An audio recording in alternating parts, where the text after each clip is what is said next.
സുപ്രിയ. അമ്മയോടും തൽക്കാലം എനിക്ക് ഇത്രയും മാത്രമേ പറയാൻ പറ്റൂ.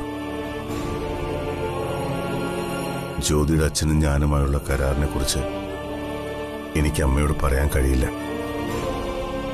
ആ കരാർ പ്രകാരമുള്ള ഒരു താൽക്കാലിക താമസം മാത്രമാണ് ജ്യോതിക്ക് ഇനി ഈ വീട്ടിലുള്ളത്.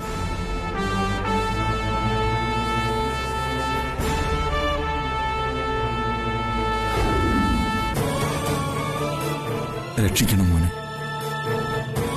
ദൈവത്തെ പോലെ കരുതി ഒരച്ഛൻ യാചിക്കുക. പൊറുക്കണം.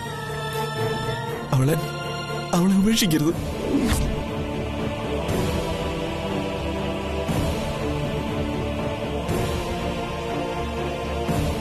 ശരി, എപ്പോഴേക്കോ ഞാൻ നിങ്ങളെയൊക്കെ കുറച്ചെങ്കിലും സ്നേഹിച്ചിട്ടുണ്ട്.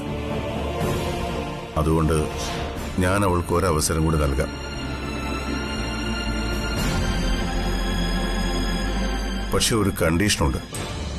അത് അങ്കിൾ പാലിക്കുമെന്ന് എനിക്ക് വാക്ക് തരണം. മോൻ പറയുന്നത് എന്ത് കണ്ടീഷനും അംഗീകരിക്കാൻ ഞാൻ തയ്യാറാ. ഞാൻ എന്താ ചെയ്യേണ്ടത്? പ്രിയയുടെ വിവാഹം നടത്തുക എന്നതാണല്ലോ അങ്കിളുടെ ഏറ്റവും വലിയ സ്വപ്നം. അതെ മോനെ, എന്റെ മനസ്സിൽ ആദ്യം അത് മാത്രമാ. അങ്കിൾ പ്രിയയ്ക്ക് നല്ലൊരു പയ്യനെ വേഗം കണ്ടുപിടിക്കണം. ആ കല്യാണത്തിന് വരുന്ന മുഴുവൻ ചെലവും ഞാൻ വഹിക്കും. മോന്റെ ഈ മനസ്സ് എന്റെ മോള് കണ്ടില്ലല്ലോ. സാരമില്ല അങ്കിൾ. പക്ഷെ കല്യാണം കഴിഞ്ഞ് പ്രിയ ആ വീട്ടിൽ നിന്ന് ഇറങ്ങിക്കഴിഞ്ഞാൽ ഉടൻ ജ്യോതി അങ്കിൾ തിരികെ കൊണ്ടുപോയിരിക്കണം.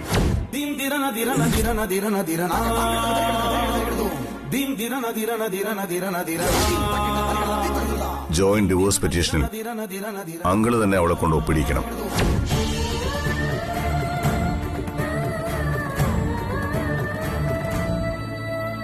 പ്രിയയുടെ കല്യാണം നടത്താൻ ഞാൻ തരുന്ന സ്വർണവും പണവും ജ്യോതിക്ക് കൊടുക്കുന്ന നഷ്ടപരിഹാര തുകയായിട്ട് കരുതിയാൽ മതി.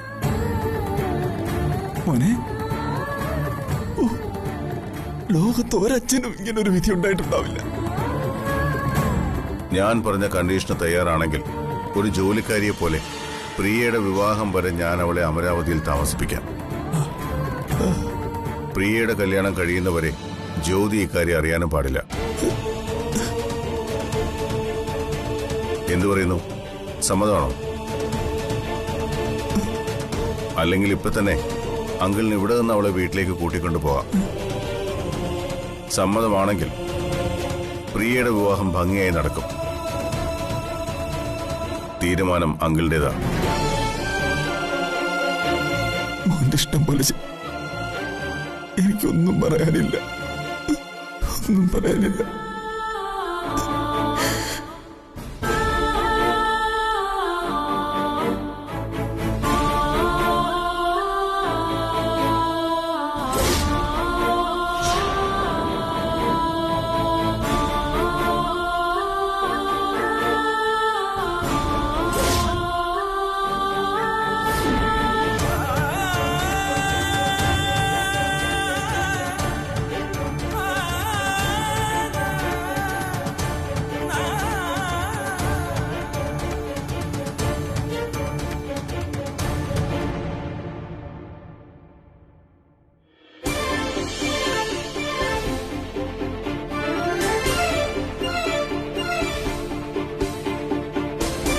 ഏയ് ബേക്കറിക്കാരി, നിനക്ക് പറഞ്ഞാൽ മനസ്സിലാവില്ലേ?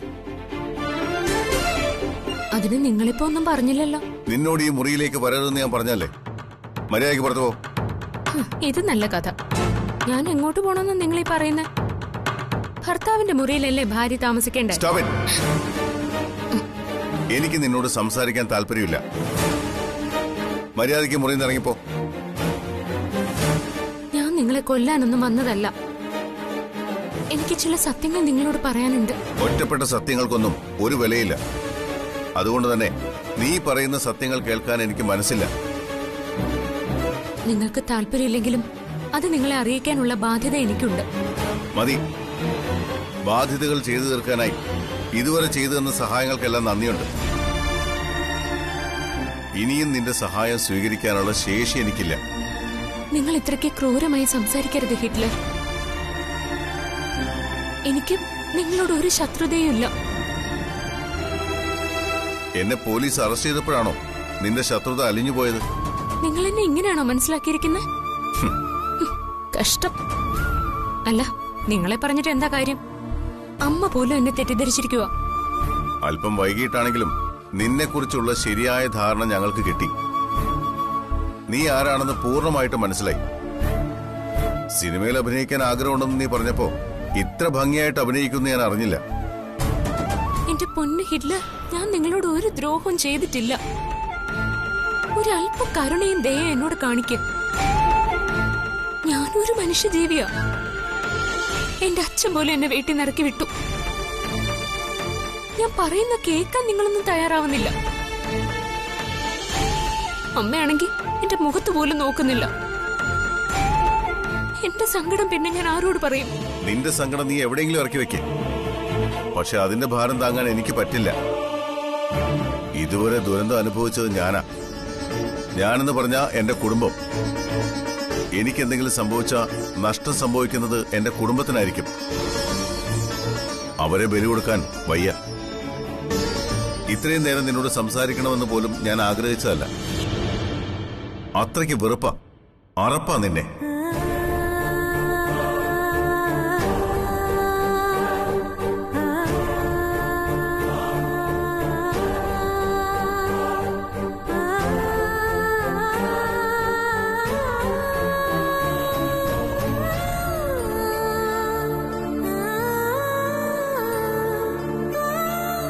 നിനക്കറിയില്ലേ എന്തിനു വേണ്ടിയാ ഞാൻ ഈ കുരിശൊക്കെ ചുമക്കേണ്ടി വന്നതെന്ന്? എല്ലാരും ഇപ്പൊ എന്റെ ശത്രുക്കളായി. ജയരാമൻ എന്ന് പറയുന്ന നിന്റെ ബ്രദർ ഉണ്ടല്ലോ, ഒരു മഹാദ്രോഹിയാ.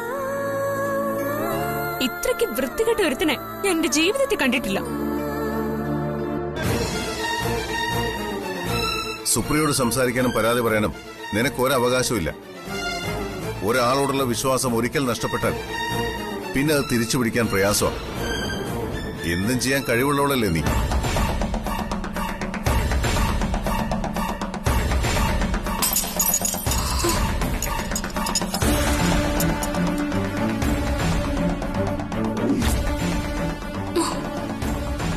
നിന്റെ ജീവിതം ഇപ്പോ ഇതുപോലെയാ.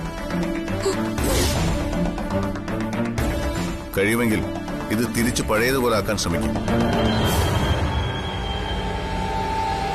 ഉടഞ്ഞതൊക്കെ തമ്മിൽ എത്ര ചേർത്ത് വെച്ചാലും അതുണ്ടാക്കിയ മുറിവ് പഴയതുപോലെ തന്നെ ഉണ്ടാവും.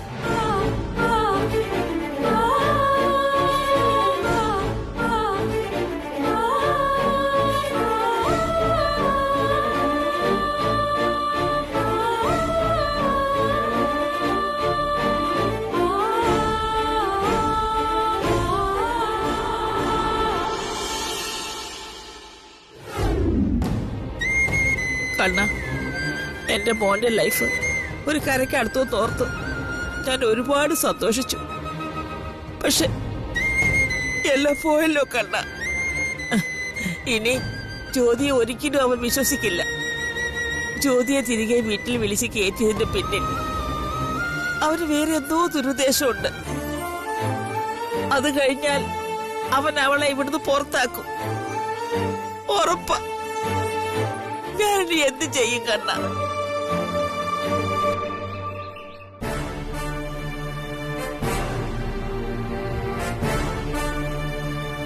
മോനെ ദേവ. എന്താ മോനെ, നാളെ വിഷു അല്ലേടാ. എല്ലാ കൊല്ലവും എല്ലാരും ചേർന്ന് സന്തോഷത്തോടെയാ നമ്മളെല്ലാം വിഷു ആഘോഷിച്ചിരുന്നത്. എന്നാ ഈ കൊല്ലം നമ്മുടെ കുടുംബത്ത് ഒരു സമാധാനവും ഇല്ല. വിഷു ആഘോഷിക്കാനും മനസ്സ് വരുന്നില്ല. ഞാൻ ഇനി എത്ര കാലം ഉണ്ടെന്ന് ആർക്കറിയാം. മരിക്കും മുമ്പ് നീ ഹാപ്പി ആയിട്ട് ജീവിക്കുന്നത് കാണാൻ ഞാൻ ആഗ്രഹിച്ചു. ആ ആഗ്രഹം ബാക്കി നിർത്തി മരിക്കാനായിരിക്കും എന്റെ വിധി. മനസ്സ് തകർന്നിരിക്കുന്ന ഈ അവസ്ഥയിൽ വിഷു ആഘോഷിക്കാൻ ഞാൻ എങ്ങനെ പറയും? ഇതാണോ അമ്മയ്ക്ക് ഇത്ര വലിയ സങ്കടം? അമ്മ വിഷമിക്കണ്ട. നടന്നൊന്നും എന്നെ ഒട്ടും തളർത്തിയിട്ടില്ല. ഞാൻ കുറ്റവാളിയാണെന്ന് ചുറ്റും നിന്ന് ആരൊക്കെ പറഞ്ഞാലും എന്റെ അമ്മ അത് വിശ്വസിക്കില്ല എന്ന് എനിക്ക് ഉറപ്പുണ്ട്. അത് മാത്രം മതി. I know my son, I know. നിനക്ക് സുപ്രിയെ നുള്ളി നോവിക്കാൻ പോലും ആവില്ലെന്ന് ഈ അമ്മയ്ക്കറിയാം. എന്നിട്ടും കള്ളക്കഥയുണ്ടാക്കി നിന്നെ അറസ്റ്റ് ചെയ്തു. നാട്ടുകാർക്ക് മുന്നിൽ കൊലപാതകയാക്കി അപമാനിച്ചു. അമ്മയ്ക്കിത് സഹിക്കാൻ കഴിയില്ല മോനെ. അതൊന്നും ഓർത്ത് അമ്മ വിഷമിക്കണ്ട. സന്തോഷങ്ങളും സങ്കടങ്ങളും മാറിയും തിരിഞ്ഞും വരും. പക്ഷെ വിഷു വർഷത്തിലൊരിക്കലേ വരും. ആ വിഷു ദിവസം എന്റെ അമ്മ സങ്കടപ്പെടുന്ന കാണാൻ എനിക്കാവില്ല. അതുകൊണ്ട് എല്ലാ കൊല്ലത്തെക്കാളും ഭംഗിയായി നമുക്ക് ഇത്തവണ വിഷു ആഘോഷിക്കണം. അമ്മ അതിനുള്ള ഏർപ്പാടുകൾ ചെയ്തോളൂ. പക്ഷേ വിഷു ആഘോഷത്തിന്റെ 7 അയലത്ത് ആ ബേക്കറിക്കാരി അടുപ്പിക്കരുത്. അവൾക്ക് വിഷു കൈനീട്ടം കൊടുക്കാനോ അവൾക്കൊപ്പം വരുന്ന വിഷു സദ്യ ഉണ്ണാനോ അമ്മ എന്നെ നിർബന്ധിക്കരുത്. മാത്രമല്ല അമ്മ അത് ചെയ്യരുത്. നമ്മുടെ സന്തോഷങ്ങളും ദുഃഖങ്ങളും നമ്മൾ മാത്രം അറിഞ്ഞാൽ മതി. അർഹതയില്ലാത്തവർക്ക് കൊടുക്കുന്ന സ്നേഹം ആപത്തിലെ കലാശിക്കുമെന്ന് അമ്മ ഇനിയെങ്കിലും മനസ്സിലാക്കണം.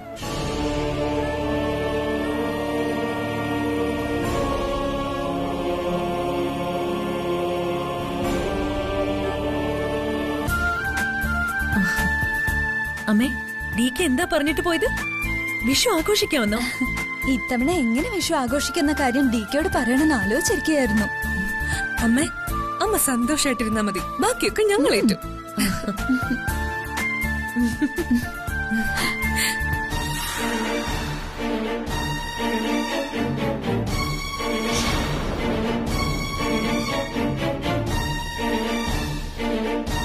മായേ, എന്തമ്മേ? നാളത്തെ വിഷുക്കണിയില് മുഴുവൻ ഉത്തരവാദിത്വവും നിനക്കാണ്. പുറകിന്ന് ചതിക്കുന്നവരാരെയും കൂടെ കൂട്ടണമെന്നാ ഡിക്ക് പ്രത്യേകം പറഞ്ഞിട്ടുള്ളത്. മനസ്സിലായമ്മേ, കാര്യങ്ങളൊക്കെ ഞാൻ വേണ്ടതുപോലെ ചെയ്തോളാം. ശരി, എന്നാ ഒരുക്കങ്ങൾ തുടങ്ങിക്കോളൂ.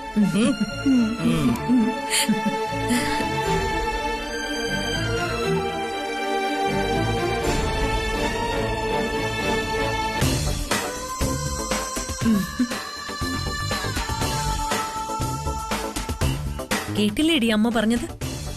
കൂടെ നിന്ന് ചതിക്കുന്നവരെ കൂടെ കൂട്ടരുതെന്ന്. നിന്നെ ഉദ്ദേശിച്ച അമ്മ അത് പറഞ്ഞത്.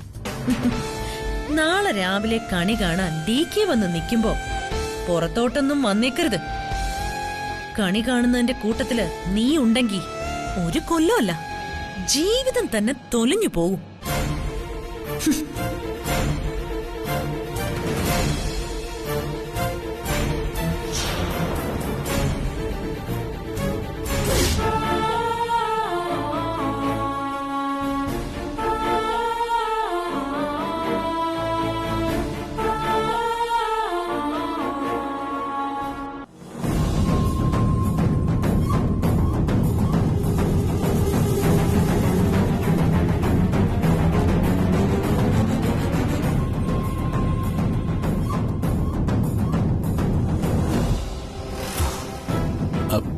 ആന്റി,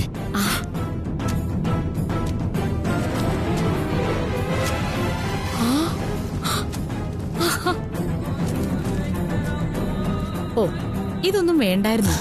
എന്തിനാ ഇതൊക്കെ വാങ്ങി? പ്രിയയ്ക്ക് വിഷു സമ്മാനം നൽകാൻ ഞാനൊരു സാരി വാങ്ങാൻ കടയിൽ കയറിയതാ. അപ്പോഴാ ആന്റിയുടെ കാര്യം ഓർത്തത്. പ്രിയയ്ക്ക് വാങ്ങിച്ചിട്ട് ആന്റിക്ക് വാങ്ങിച്ചില്ലെങ്കിൽ അതെനിക്കൊരു സങ്കടാവും. അല്ലെങ്കിൽ അവിനാശ് ഇങ്ങനെ ആവശ്യമില്ലാതെ ഒരുപാട് കാശ് ചെലവാക്കും. അതിനെന്താ, ഇഷ്ടമുള്ളവർക്ക് വേണ്ടിയല്ലേ. അതിലൊരു തെറ്റുമില്ല അവിനാശ് മോനെ.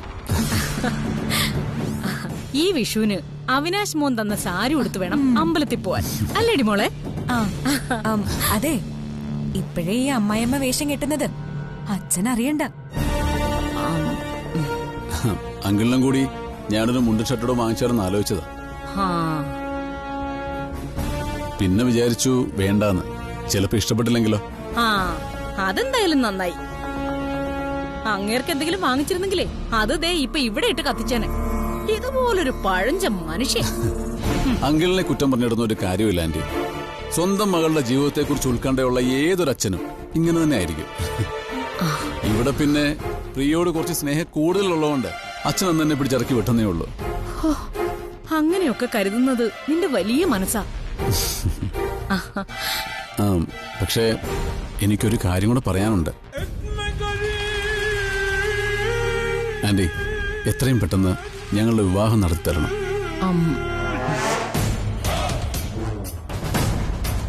DK ജയിലിൽ നിന്ന് ഇറങ്ങി. ജ്യോതി DKയോടൊപ്പം താമസമായി. ഇനിയും വൈകിയ എല്ലാം കൈവിട്ടു പോകും. പറഞ്ഞതെനിക്ക് മനസ്സിലായി. DK ഈ കല്യാണം നടത്തരുതെന്ന് പറഞ്ഞ സുധാകരേട്ട സമ്മതിക്കത്തില്ല.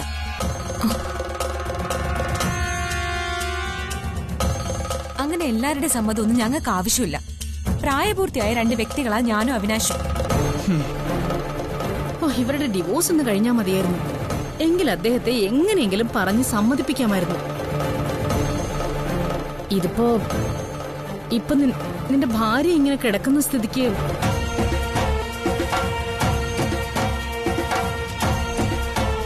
ആന്റി, ദയവ് ചെയ്ത് എതിരൊന്നും പറയരുത്. ഏതെങ്കിലും ഒരു ക്ഷേത്രത്തിൽ വെച്ച് ഒരു മാലയിടല്, ഒരു ഫോട്ടോ, അത് മതി.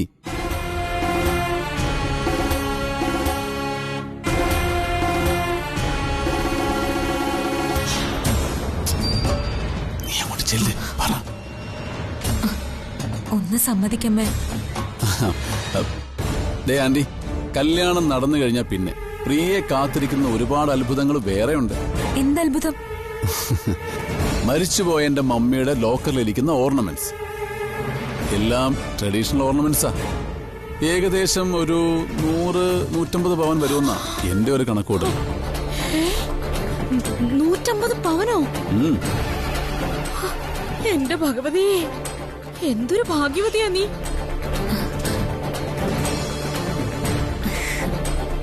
അതെല്ലാം പ്രിയയ്ക്കുള്ളതാ. പ്രിയമോളെ, അതിന്ന് കുറച്ച് എനിക്കൂടെ തരണം കേട്ടോ. ആദ്യം അതൊക്കെ ഞാനൊന്ന് കണ്ടോട്ടെ. എന്നിട്ട് ആലോചിക്കാം അമ്മയ്ക്ക് അതിൽ എന്തൊക്കെ തരണോന്ന്. കണ്ടില്ലേ അവിനാശ ഇവള് പിശുക്കത്തരം പറയുന്നേ. ദേ, നീ അത് എനിക്കൂടെ തന്നില്ലെങ്കിലേ നിന്റെ കയ്യിൽ നിന്ന് ഞാൻ മോഷ്ടിക്കും. നോക്കിക്കോ. എന്തിനാ ആന്റി മോഷ്ടിക്കുന്നത്? അത് മുഴുവൻ പ്രിയയ്ക്ക് വേണ്ടി മാത്രമുള്ളതല്ല, ആന്റിക്കും കൂടെ ഉള്ളതാ. ആണോടാ മോനെ? ഞാൻ ഇന്ന് തന്നെ രാമകൃഷ്ണ കണിയാരെ ഒന്ന് കാണുന്നുണ്ട്. എത്രയും വേഗം നല്ലൊരു മുഹൂർത്തം നോക്കണം.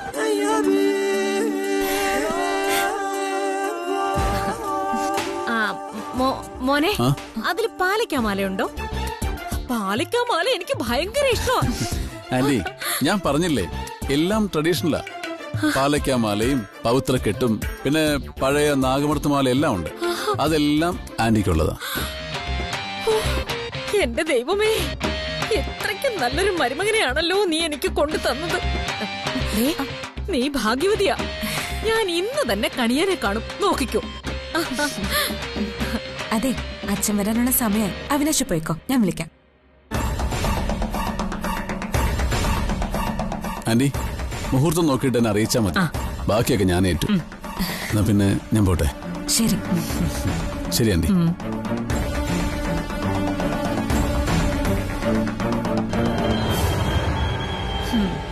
അതെ, തന്ത്രപരമായിട്ട് വേണം ഇനി അവനോട് പെരുമാറാൻ.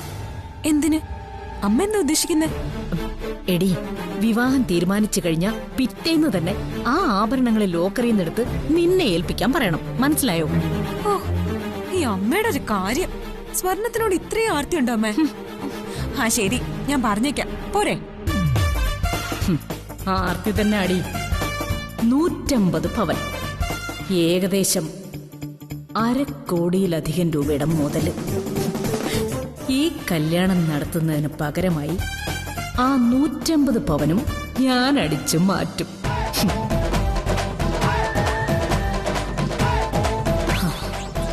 ഇന്ന് തന്നെ കണിയാനെ കണ്ടിട്ടേ ഉള്ളൂ ബാക്കി കാര്യം.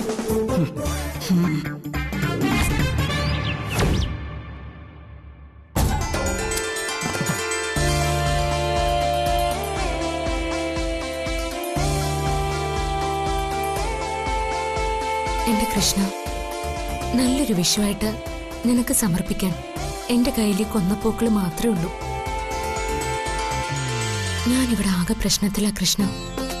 നിനക്കറിയാലോ, വെളുക്കാൻ തേച്ചത് പാണ്ടായി എന്ന അവസ്ഥയിലാ ഞാനിപ്പോ. ഡി കെ രക്ഷിക്കാൻ ശ്രമിച്ച് ഞാനിപ്പോ നിലയില്ല കയത്തിൽ മുങ്ങി താന്നോണ്ടിരിക്കുക. നീ ഒന്ന് ഓർത്തു നോക്കിയേ കൃഷ്ണ, ഡി കെ ചതിക്കാനായിട്ട് ഞാൻ എന്തെങ്കിലും ചെയ്തിട്ടുണ്ടോ? ഇവിടെ ഈ പൂജാമുറിയിൽ ഇരുന്നാലും ഈ വീട്ടിൽ നടക്കുന്ന എല്ലാ കാര്യങ്ങളും അറിയുന്നവനല്ലേ നീ? നീ അറിയാതെ ഇവിടെ ഒന്നും നടക്കില്ലെന്നും എനിക്കറിയാം. നീ തന്നെ പറയൂ, ഞാൻ ഡി കെ ചതിക്കാൻ എന്തെങ്കിലും ചെയ്തിട്ടുണ്ടോ? ആ ജയരാമന്റെ ചതിയില് ഞാൻ പെട്ടുപോയി എന്നുള്ളത് സത്യം. പക്ഷെ ഡി കെ നല്ലവനാണെന്ന് അറിഞ്ഞ ശേഷം എങ്ങനെയെങ്കിലും അദ്ദേഹത്തെ ഈ കേസിൽ നിന്ന് രക്ഷപ്പെടുത്താനല്ലേ ഞാൻ നോക്കിയിട്ടുള്ളൂ. നിനക്കറിയാലോ സത്യം. എന്നിട്ടും ഇവരെല്ലാം എന്നെ തെറ്റിദ്ധരിച്ചിരിക്കുക. എന്റെ മരുമക്കളെന്ന് പറയുന്ന 3 രാക്ഷസികൾ എന്നെ കഴുത്തിന് പിടിച്ച് വെളിയിൽ തള്ളിയത് നീയും കണ്ടതല്ലേ? എന്നിട്ടും രണ്ടും കൽപ്പിച്ചാ ഞാൻ ഇങ്ങോട്ട് തിരിച്ചു വന്നത്. എല്ലാരും എന്നോട് ഇറങ്ങി പോവാൻ പറഞ്ഞു. പക്ഷെ ഡി കെ എനിക്ക് കൈ തന്ന് തിരിച്ചു കയറ്റി. അതെന്തിനാണെന്ന് എനിക്ക് ഇപ്പോഴും മനസ്സിലാവുന്നില്ല. കൊല്ലാനാണോ അതോ വളർത്താനാണോ? കൊല്ലാൻ തന്നെ അടി.